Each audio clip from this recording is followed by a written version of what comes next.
하나님의 말씀은 신약성경 누가복음 22장 54절에서 62절까지의 말씀입니다. 예수를 잡아 끌고 대제사장의 집으로 들어갈새 베드로가 멀찍이 따라가니라. 사람들이 뜰 가운데 불을 피우고 함께 앉았는지라.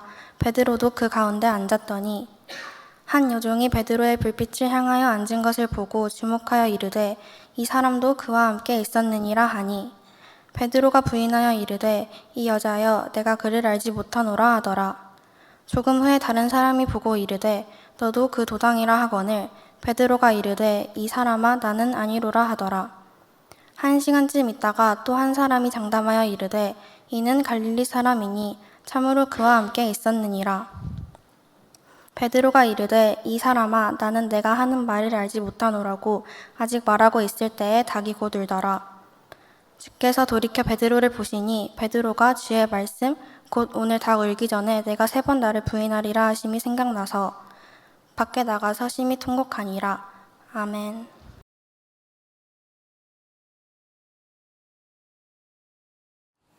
각 부서마다 설교를 시작할 때 나누는 인사가 참 다양한 것 같습니다. 기도로 설교를 시작하는 부서도 있고요. 축복의 인사를 건네는 부서도 있고, 기도로 설교를 시작하는 부서도 있고, 올해 목표를 담은 구호를 외치면서 시작하는 부서도 있더라고요. 지난주 중등부 헌신 예배 때 중등부 친구들이 안 하는 것을 추천했음에도 불구하고 중등부에서 매주 나누는 그 감탄의 인사로 설교를 시작했는데 반응이 굉장히 뜨거웠습니다. 저도 두 팔을 벌리고 우와 하면서 감탄하면서도 머릿속으로는 다음 주 고등부 헌신 예배는 어떻게 시작해야 할지 고민에 빠졌습니다.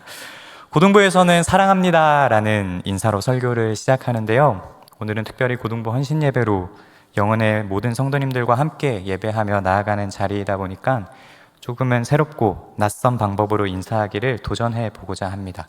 옆 사람을 바라보시면서 이렇게 한번 인사 나눌까요? 참견합시다. 네, 참견합시다. 그런데 참견하자는 말을 건네는 것으로만 끝나지 말고요. 다시 한번 인사하실 때는 우리 인사하면서 나와 눈이 마주친 사람을 5초 이상 바라보는 것입니다. 1초씩 5명과 눈을 마주치지 마시고요.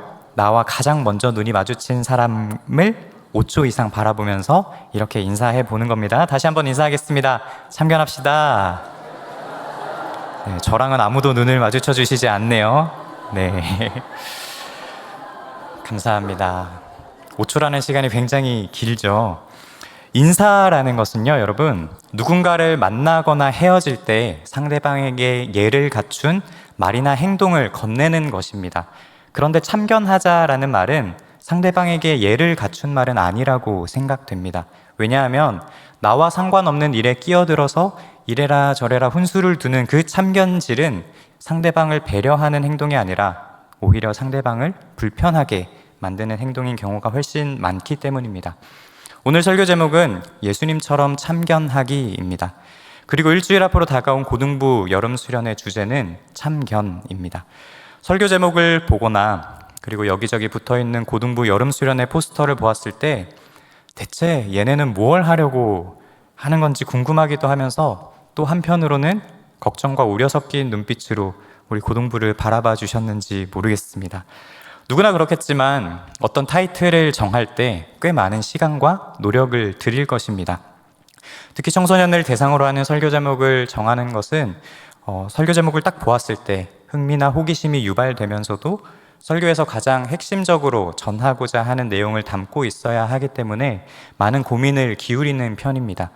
그러다 보니까 고등부 예배를 살펴보면 요상하고 참신한 설교 제목들이 덜어 있습니다. 오타인 줄 알았던 설교 제목이 오타가 아니고 신기한 설교 제목들을 많이 접하다 보니까요, 이제는 아이들 나름대로 해석하기 시작합니다.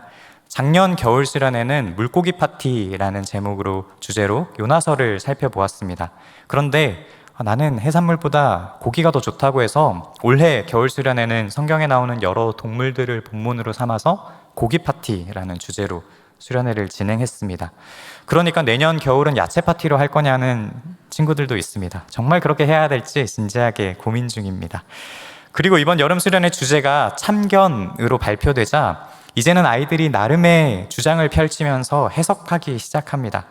사사건건 간섭하는 참견은 아닐 테고, 지난번 고기 파티 했으니까 이번에는 개인가요? 맹견 같은 거예요? 주님의 충성되고 바른 개가 되겠다는 건가요? 상상도 못했던 그런 해석들에 놀라기도 했지만, 또 다른 한편으로는 이런 걱정 섞인 생각도 들었습니다. 전하는 사람이 전해야 할 것을 바르게 전하지 못하면 전혀 다른 이해를 가져올 수 있구나. 듣는 사람이 들어야 할 것을 바르게 듣지 못하면 크나큰 오해를 가져올 수 있구나.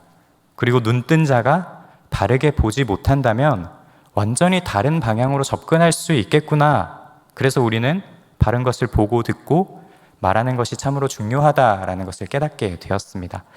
보고 듣고 말하는 것, 이 세 가지는 모두 중요하지만요, 이번 여름 수련의 주제가 참견인 만큼 오늘 본문을 통해 예수님의 눈빛, 베드로를 바르게 보시는 그 예수님의 엠블레포의 눈빛을 함께 나누고자 합니다. 참견, 사사건건 간섭하는 것이 아니라요, 주님의 말을 잘 따르는 그 강아지가 아니라 바르게 보는 것입니다. 예수님께서 나를 편견 없이 참견하시니 우리도 예수님을 참견하겠다는 고등부의 고백입니다. 오늘 읽은 본문은 베드로에 관한 이야기입니다. 여러분은 베드로 했을 때 어떤 것이 떠오르십니까? 베드로는 예수님의 수제자로서 성경에 참 많이 등장하다 보니까 여러 사건들을 나열할 수 있겠지만, 그럼에도 베드로 했을 때 떠오르는 것은 예수님을 3번이나 부인한 사람으로 낙인 찍혀 있다라는 것입니다. 베드로 하면 배신자라는 꼬리표가 늘 붙어 다닌다라는 것이죠. 억울하지 않겠습니까? 베드로라는 그 한 인물로 하여금 예수 그리스도의 복음을 믿고 따른 사람들이 얼마나 많은데 그런 것은 기억하지 않고 부끄럽고 수치스러운 일만 기억합니다. 그래서 베드로 하면 배신자라는 꼬리표가 늘 붙어 다닙니다. 아마 베드로는 저를 썩 좋아하진 않을 것 같습니다. 왜냐하면 1년에 한 번 영은의 여러 성도님들과 함께하는 고등부 헌신 예배에 많고 많은 성경의 본문 가운데 굳이 자신이 지우고 싶은 그 과거 아픈 이야기를 본문으로 삼았기 때문입니다. 먼 훗날 저 천국에 갔을 때 베드로가 저에게 찾아와서 예수님을 3번이나 모른다고 부인했던 그 내용을 꼭 그렇게 헌신 예배 때 본문으로 삼았어야 했냐라고 묻는다면, 나의 오순절 설교로 3,000명이 회개하고 세례받고 솔로몬 행각의 설교로 남자만 5,000명이 예수님을 믿었던 사건을 이야기했으면 더 좋지 않았겠냐라고 묻는다면, 그렇게 지키지도 못할 말을 무슨 자신감으로 그렇게 떵떵거렸어요? 라고 반문하는 것이 아니라 이렇게 대답할 것입니다. 왜 그때 있잖아요. 언제? 3번째 부인하고 닭 울었을 때요. 하지 말라고, 그만하라고. 그때 베드로 당신을 바라보던 예수님의 그 눈빛이요, 그 눈빛이 너무 궁금했습니다. 그렇게 호언장담하면서 다른 사람은 다 모른다 해도 나는 그럴 일 없다고, 주님과 함께 감옥에도 죽는 데에도 함께 갈 각오가 되어 있다고 큰 소리 쳤는데, 한 번도 아니고 3번이나 예수님을 모른다고 저주한 이후에 베드로 당신을 바라보던 그 예수님의 눈빛이 너무 궁금했어요. 도대체 배신자를 바라보는 눈빛이 어떠했기에 밖에 나가서 심히 통곡하면서 참회할 수 있었는지, 도대체 어떤 눈빛으로 바라보셨기에 그 이후에 그렇게 거침없이 복음을 전할 수 있었는지, 그게 너무 궁금했다라고 대답할 것입니다. 사랑하는 여러분, 베드로를 바라보았던 그 예수님의 눈빛, 과연 어떤 눈빛이었을까요? 이제 그 눈빛으로 다시 한번 옆 사람을 바라보면서 이렇게 인사합시다. 이제는 내 고백을 전하는 것입니다. 함께 결단할까요? 참견하겠습니다. 네. 예수님처럼 참견하겠습니다. 네, 감사합니다. 여러분, 베드로가 3번이나 예수님을 모른다고 부인하는 오늘 본문을 유심히 살펴보면요, 베드로는 이미 예수님을 부인할 채비가 끝난 것만 같습니다. 오늘 본문 54절 말씀입니다. 예수를 잡아 끌고 대제사장의 집으로 들어갈새 베드로가 멀찍이 따라가니라. 예수님은 로마 군인들의 손에 이끌려서 대제사장의 집으로 끌려갑니다. 베드로는 두려운 광경을 보았습니다. 그러나 도망치지 않았습니다. 그러나 예수님과 함께 동행하지도 않았습니다. 예수님을 따르기는 따르는데 멀찍이 따릅니다. 예수님과 충분한 안전거리를 두고 멀찍이 따른다라는 것은요, 언제든 옆으로 셀 준비가 되어 있다라는 것입니다. 상황과 환경에 따라서 위험할 것 같으면 언제든 도망칠 준비가 되어 있다라는 것입니다. 예수를 따르는 것이 나에게 도움이 되고 이익이 된다면 한 걸음 더 나아가서 예수를 쫓고, 나에게 불리하다 여겨진다면 언제든 물러설 준비, 언제든 예수님을 부인할 채비가 되어 있는 것입니다. 따르지 않는 것은 아닌데 그렇다고 따르는 것도 아닌 예수님과의 충분한 안전거리를 두고 멀찍이 떨어져서 뒤따라갔다라는 것이죠. 이러한 베드로의 모습에서 부끄러운 나의 모습을 발견합니다. 교회를 다니지 않는 것은 아닌데, 영은 교회에 소속되지 않은 것은 아닌데 안전거리를 멀찍이 두고 따라가는 나의 모습. 위기의 순간에 절망과 좌절로 낙심하여서 더 이상 의지할 것이 없을 때 그제서야 기도하는 나의 모습. 예수님을 사랑하겠노라 다짐하지만, 죽기까지 따르겠다 고백하지만 멀찍이 떨어져서 예수님을 뒤따르는 나와 예수님과의 그 안전거리가 상황에 따라서, 그리고 입맛에 따라서 부인할 기회를 가져다 준 것입니다. 예수님을 멀찍이 떨어져서 뒤따르는 베드로는 아직 예수님을 부인하는 것은 아니지만 이미 부인할 준비는 끝났습니다. 예수님을 부인할 준비가 끝난 베드로, 그러한 베드로를 바라보는 세 가지 다른 눈빛이 있습니다. 첫째는 하녀의 눈빛입니다. 오늘 본문 56절 말씀을 세 번역으로 함께 읽겠습니다. 시작.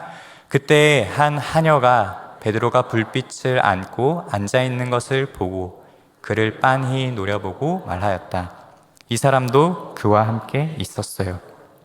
베드로는 불을 피워놓고 둘러 앉아있는 사람들 사이에 함께 앉아 있었습니다.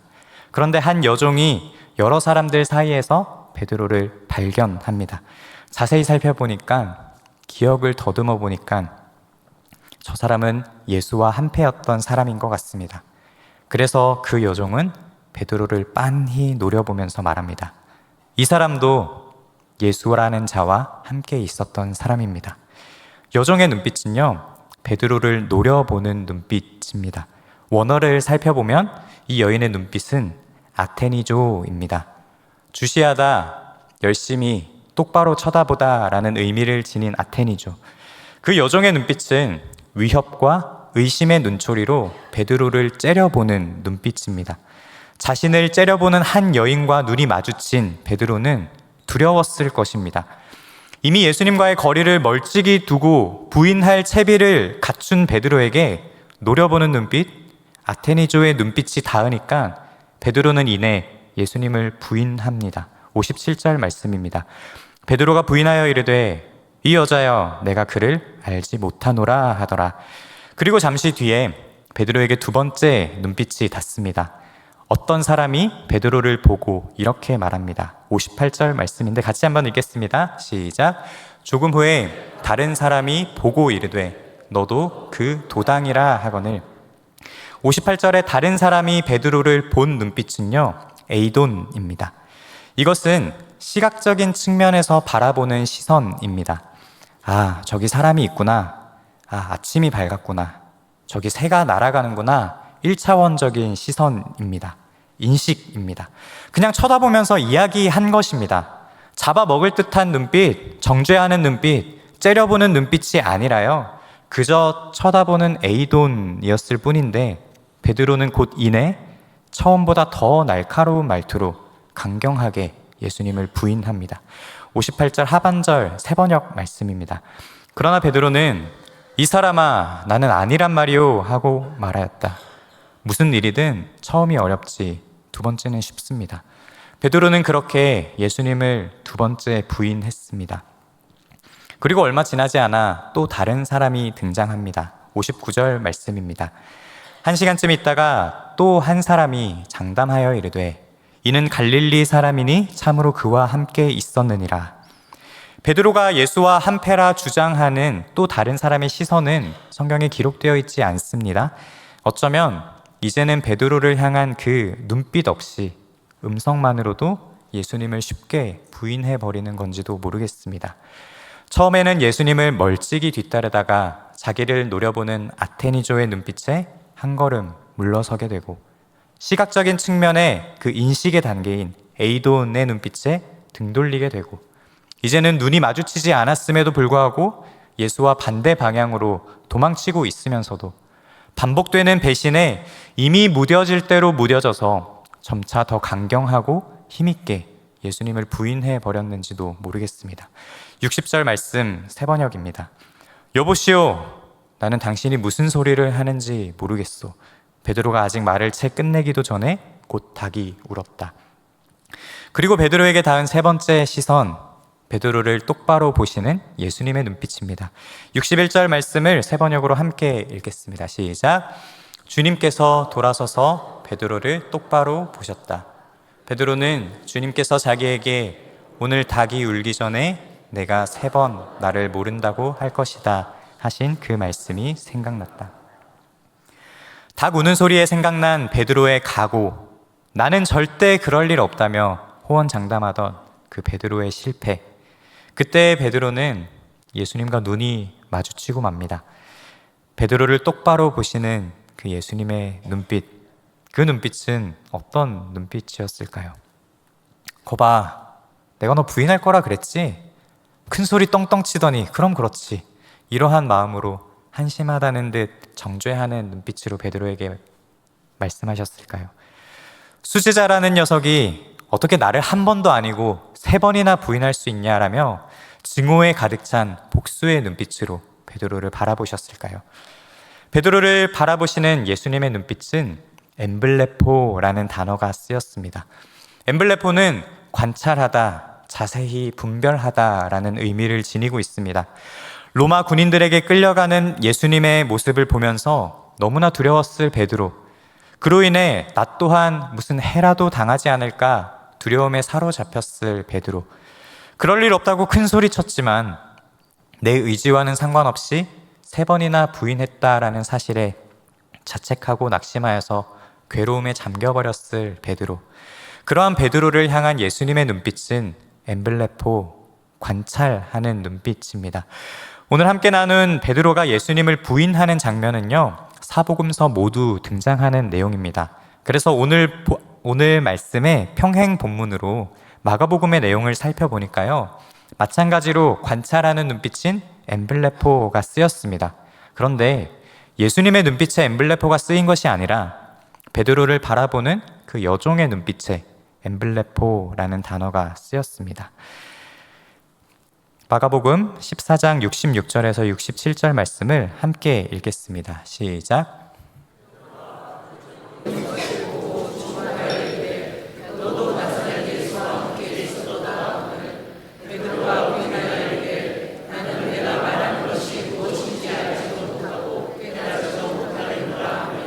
들로 나갈세. 아멘. 마가복음과 누가복음 모두 개역개정에서는 베드로를 바라보는 여종의 눈빛을 주목하여 이르되라고 표현하고 있습니다. 세 번역을 보니까요, 세 번역은 마가복음과 누가복음 모두 빤히 노려보고 말하였다라고 되어 있습니다.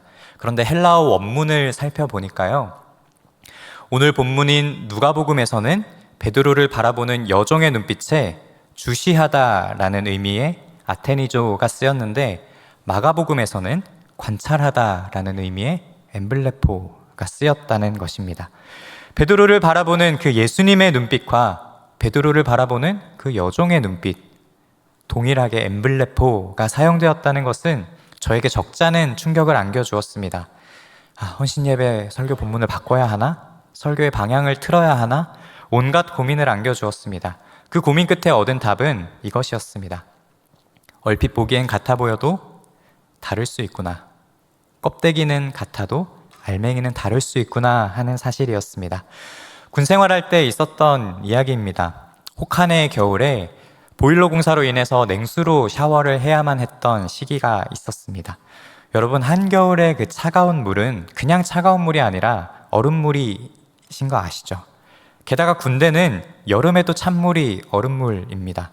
그러니 그 겨울에 찬물로 샤워를 한다라는 것은 얼마나 큰 공포였겠습니까?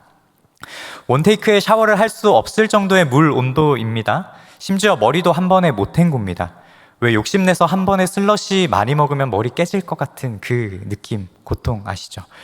그 혹한의 추위에 샤워를 마치고 물기를 닦는데 주인 없는 바디로션이 있는 겁니다.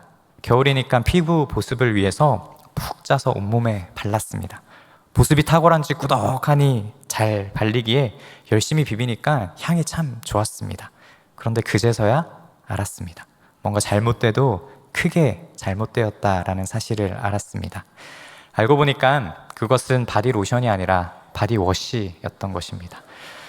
샴푸와 린스의 통 모양과 크기가 비슷한 것은 이해가 됩니다. 그런데 적어도 바디워시랑 바디로션은 차이가 나게 만들어야죠. 그때 깨닫게 된 것이 있습니다. 같은 것이 아니라 닮았다고 하는 것이 어찌 보면 더 위험할 수 있다는 것입니다. 닮았지만 같은 것이 아니기 때문에 더 조심해야 한다는 것입니다. 마찬가지입니다. 마가복음에서 베드로를 바라보는 여종의 눈빛은 예수님께서 베드로를 바라보셨던 눈빛과 같은 관찰하는 눈빛, 엠블레포가 쓰였습니다. 그런데 여종과 눈이 마주쳤을 때 그 베드로의 반응은 예수님을 모른다고 부인하는 것이었고, 예수님과 베드로가 눈이 마주쳤을 때 베드로가 보인 반응은 비통하게 울면서 참회했다는 것입니다. 하녀와 예수님은 같은 엠블레포의 시선으로 베드로를 관찰하여서 보았습니다. 그런데 그 결과는 너무나 상반되더라는 것입니다. 껍데기는 같아 보이는데 알맹이는 완전히 다르다는 것입니다. 완전히 같은 단어가 쓰였지만 완전히 다른 결과를 가져오더라는 것입니다. 무슨 말입니까? 이렇게 적용해 볼 수 있을 것입니다. 고등부 헌신예배의 이름으로 우리가 이렇게 한자리에 모였습니다. 그런데 누군가는 영과 진리로 하나님을 예배하며 나아갈 것입니다. 누군가는 하나님 앞에 나의 헌신을 결단하며 나아갈 것입니다. 그런데 누군가는 함께 예배하는 자리에 있어도 다른 목적과 이유를 가지고 나왔을 수 있다라는 것입니다. 물질이든 시간이든 하나님 앞에 무언가를 드릴 때에도 마찬가지입니다. 누군가는 기쁨과 감격으로 드리는 반면 누군가는 억지로 마지못해 드릴 수 있다라는 것입니다. 드리는 것뿐만 아니라 받는 것 또한 마찬가지입니다. 우리에게 말씀이 들려집니다. 말씀은 씨앗입니다. 누구에게나 동일한 씨앗이 심겨집니다. 그런데 그 씨앗을 받는 땅이 어떠하냐에 따라서 그 작은 씨앗이 열매 맺는 무성한 가지가 될지, 아니면 거기서 생명력을 잃게 될지 판가름 나게 되는 것입니다. 사랑하는 여러분, 이 사람도 그와 함께 있었어요 라는 여종의 말은 틀리지 않았습니다. 베드로는 예수님의 제자로서 예수님과 함께 있었던 것은 사실입니다. 여종은 바른 것을 보았고 바른 말을 했습니다. 우리가 그토록 기도하며 소망하는 참견과 참말을 했다는 것입니다. 그런데 문제는 무엇입니까? 참견은 참견인데 예수님의 참견과는 차이가 있었다라는 것입니다.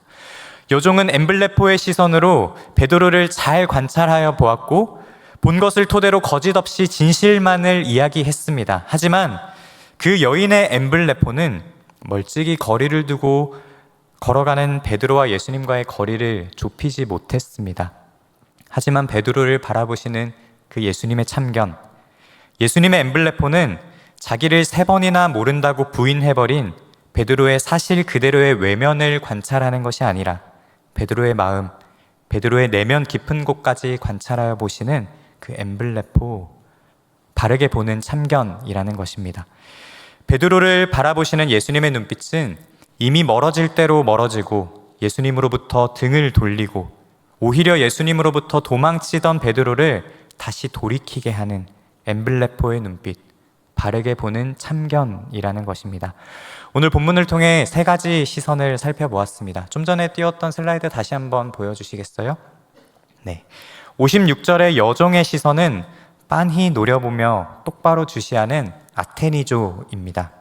58절의 다른 사람의 시선은 시각적인 측면에서 바라보는 1차원적인 인식, 에이돈입니다. 그리고 61절의 예수님의 시선은 관찰하여 살펴보시는 엠블레포입니다.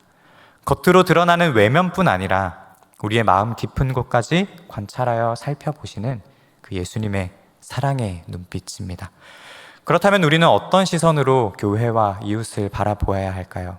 어떤 시선을 갖고 이 세상을 살아가야 할까요? 그런데 우리가 놓치고 지나간 인물의 시선이 있습니다. 그것은 바로 오늘 본문의 주인공인 베드로의 시선입니다. 먼 훗날 천국에서 베드로를 만나게 되면 이것도 꼭 물어볼 것입니다.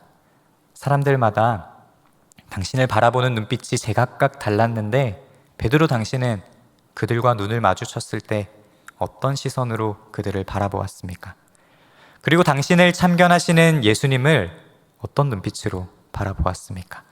여러분도 궁금하지 않습니까? 정답은 먼 훗날 이 자리에서 예배하는 영혼의 모든 성도님들 다 같이 천국에서 베드로에게 직접 듣기로 약속합시다.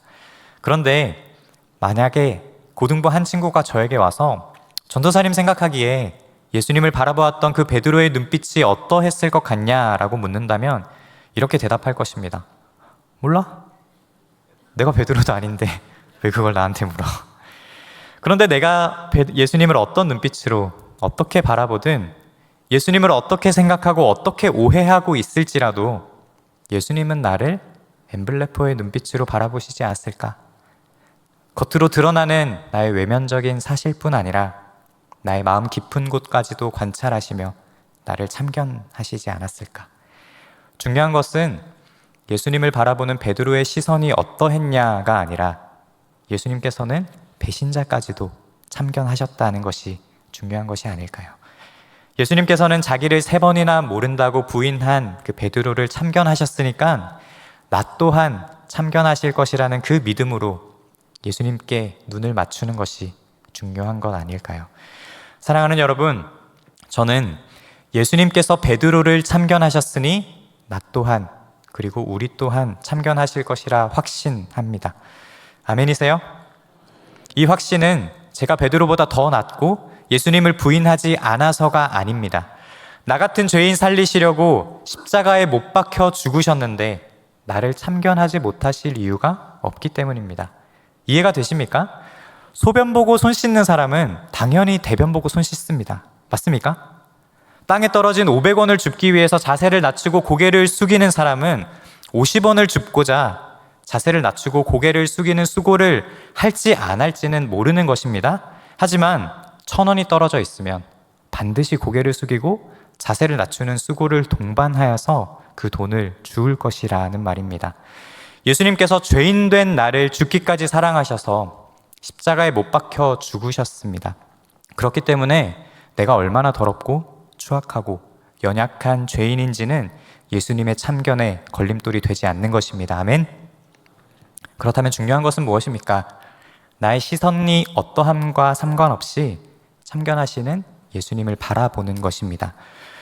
여러분은 아테니조든 에이돈이든 엠블레포든 어떤 시선이든 상관없이 예수님을 바라보고 있습니까?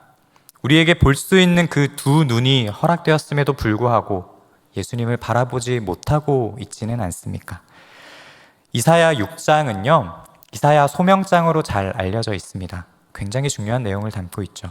6장의 시작은 이렇습니다. 함께 읽어볼까요? 이사야 6장 1절 말씀입니다. 시작. 우시야 왕이 죽던 해에 내가 본즉 주께서 높이 들린 보좌에 앉으셨는데 그의 옷자락은 성전에 가득하였고, 우시야 왕이 죽던 해에 이사야가 보니까 주께서 높이 들린 보좌에 앉으셨다라는 것입니다. 이사야와 우시야는 어떤 관계냐면요, 지금으로 말하자면 친척 관계입니다. 왕이 내 친척이라 한다면 어느 정도의 안정감이 있었을까요? 왕의 권력이 절대적이었던 그 시기에, 사람의 죽고 사는 것이 왕의 말 한마디에 달려있던 그 시대에 왕이 나의 친척인 것입니다. 얼마나 콧대를 높게 세우고 기세등등하게 살았을까요? 그런데 나의 인생을 책임지던 우시야 왕이 죽었습니다. 우시야 왕이 죽고 나니 그제서야 주께서 높이 들린 보좌에 앉으셨다는 사실이 보인 것입니다. 계시지 않았던 하나님이 우시야가 죽자마자 왕으로 뿅 하고 나타난 것이 아니라요, 이전에도 계셨던 하나님이 우시야 왕이 죽고 나니까 그제서야 보이기 시작하더라는 것입니다. 너무나도 큰 백, 내 인생을 책임질 우시야에 가려서 하나님이 보이지 않았던 것입니다. 우리의 인생에 있어서 하나님을 바라보지 못하게 가로막고 있던 우시아는 무엇입니까? 학업입니까? 자녀입니까? 승진입니까? 그것들을 밀어내야 그제서야 비로소 예수님이 보이기 시작할 것입니다. 나의 우상들을 제거해야 나를 참견하시는 예수님이 보이기 시작할 것입니다. 바라옵기는 우리에게 우시아를 죽일 수 있는 용기가 있기를 주님의 이름으로 축복합니다. 사랑하는 여러분, 내 안에 우시아를 죽이십시오. 그리고 엠블레포의 눈빛으로 나를 참견하시는 그 예수님을 바라보십시오. 예수님을 바라보는 시선이 아테니조이든 에이돈이든 어떤 눈빛이든 괜찮습니다. 그런 것 따지느라 지체하지 말고 서둘러 우리의 시선을 주님께로 가져갑시다. 주님을 바라볼 때, 주님께 나아갈 때, 예수님의 엠블레포의 시선과 내 눈빛이 닿을 때 감당할 수 없는 은혜와 사랑이 우리를 돌이키게 하고 새롭게 할 것입니다. 베드로의 시선이 어떠함과 상관없이 예수님의 참견이 베드로를 향했을 때 주님과 멀찍이 떨어졌던 그 안전거리가 사라졌던 것처럼, 그리고 심히 통곡하고 참회하며 복음으로 말미암아 살아갔던 것처럼 참견하시는 예수님을 바라볼 때 우리 또한 예수님처럼 참견하게 될 것입니다. 그러한 엠블레포의 시선으로 옆 사람을 바라보면서 이렇게 인사합시다. 사랑합니다. 기도하겠습니다. 참견하시는 주님, 나의 어떠함과 상관없이 관찰하시는 눈빛으로 나의 마음을 살펴주시니 감사합니다. 이제는 그 사랑에 힘입어 우리의 시선을 주님께로 향합니다. 주님을 바라보지 못하게 내 눈을 덮고 있던 비늘, 그 우시아를 제거할 수 있는 용기를 허락하셔서 참견하시는 주님을 바라보게 하십시오. 그때 정죄하고 째려보는 아테니조의 눈빛이 마음을 관찰하여 살피는 엠블레포의 참견으로 변화되게 하시고 우리의 말과 행동까지도 변화시키셔서 참견하는 우리의 삶을 통해 세상이 예수님을 바르게 바라볼 수 있는 귀한 통로로 우리를 사용하여 주시옵소서. 예수님의 이름으로 기도합니다. 아멘.